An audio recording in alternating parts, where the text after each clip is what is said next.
আমি যখন মেয়েটাকে জিজ্ঞাসা করি যে মা তোমার কি সমস্যা লাগে বলো, সে প্রথমে খুবই ভয়ে ছিল। একটু কনসোল করা হলো, তাকে একটা কলম একটা চকোলেট দিয়ে একটু কনসোল করা হয়েছে।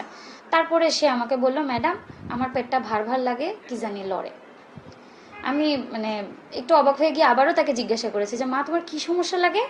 সে আমাকে বললো আমার পেটটা ভার ভার লাগে, কি জানি লড়ে। এরপরে হচ্ছে মানে আমি তাকে তার মার কাছ থেকে কিছুটা শুনলাম যে কি অবস্থা।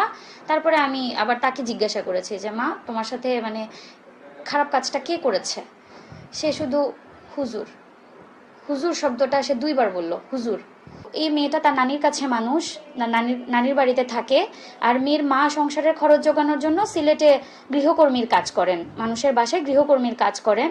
তো মেয়েটাকে তিনি এলাকাস্থ ফাতেমাতুজ জোহরা মহিলা মাদ্রাসায়, কওমি মাদ্রাসা ফাতেমাতুজ জোহরা কওমি মাদ্রাসায় ভর্তি করেন, যে মাদ্রাসার প্রতিষ্ঠাতা পরিচালক হচ্ছেন আমানুল্লাহ সাগর। আমানুল্লাহ সাগর এবং ওনার ওয়াইফ হচ্ছেন এই প্রতিষ্ঠানের মেইন দায়িত্বে, উনি হ্যান্ডেল করেন সব কিছু।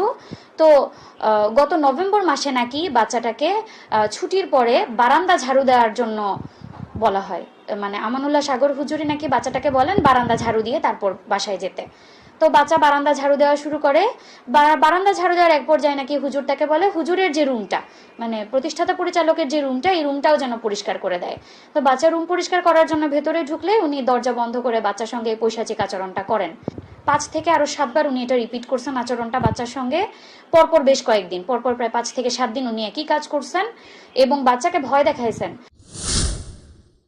ইএমএইচ বাংলা, সংবাদ ও বিনোদন।